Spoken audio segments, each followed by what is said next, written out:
कर्जत तालुक्यातील रविवारची सकाळ खळबळ उडवून देणारी ठरली होती। तालुक्यातील वेनगाव येथील एका तरुणाची अज्ञाताकडून निर्घृण हत्या करण्यात आली असल्याची घटना घडली होती। याबाबत कर्जत पोलीस ठाण्यात हत्येचा गुन्हा दाखल करण्यात आला असून कर्जत पोलिसांकडून आरोपीचा शोध सुरू होता। दरम्यान या घटनेने तालुक्यात एकच खळबळ उडाली आहे।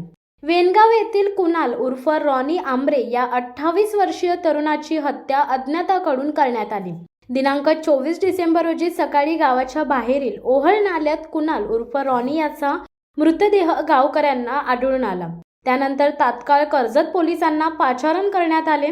पोलिसांना माहिती मिळताच कर्जत पोलीस ठाण्याचे पोलीस निरीक्षक सुरेंद्र गरड हे आपल्या पोलीस कर्मचाऱ्यांसह घटनास्थळी दाखल झाले।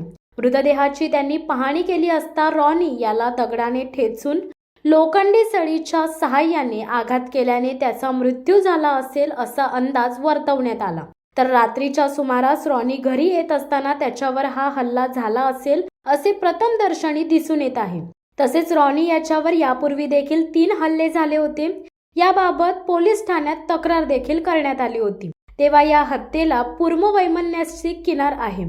कर्जत पोलीस ठाण्यात खुनाचा गुन्हा दाखल करण्यात आला। गुन्हा घडून 6 तास उलटत नाही तोपर्यंत स्थानिक गुन्हे अन्वेषण शाखा रायगडच्या खालापूर पथकाने जिल्हा पोलीस अधीक्षक सोमनाथ घारगे यांच्या मार्गदर्शनाखाली स्थानिक गुन्हे शाखा रायगडचे पोलीस निरीक्षक बाबासाहेब खाडे यांच्या नेतृत्वाखाली हत्येचा तपास लावला। हत्या करून 3 जण पळून जाण्याच्या तयारीत असतानाच पोलिसांनी त्या तिघांच्या मुसक्या आवळल्या। गणेश पालकर, प्रल्हाद सावंत, राकेश चौधरी अशी हत्येच्या गुन्ह्यात अटक केलेल्या तिघांची नावे आहेत। परंतु हे तिघे पोलिसांना न जुमानता वाहनाचा वेग वाढवून पळून जात असतानाच पोलिसांनी त्यांना जेरबंद केले। या तिघांची वैद्यकीय तपासणी करून त्यांना न्यायालयात हजर करण्यात येणार असल्याचे पोलिसांनी सांगितले। स्थानिक गुन्हे शाखा खालापूर पथकाने यशस्वी अशी कामगिरी केली। शिवसत्ता टाइम्ससाठी आनंद सकपाळ, कर्जत। दे धडक बेधडक वृत्त देणाऱ्या आपल्या शिवसत्ता टाइम्स न्यूज चॅनलला लाल बटन दाबून सबस्क्राईब करा आणि बेल आयकॉनला क्लिक करायला विसरू नका।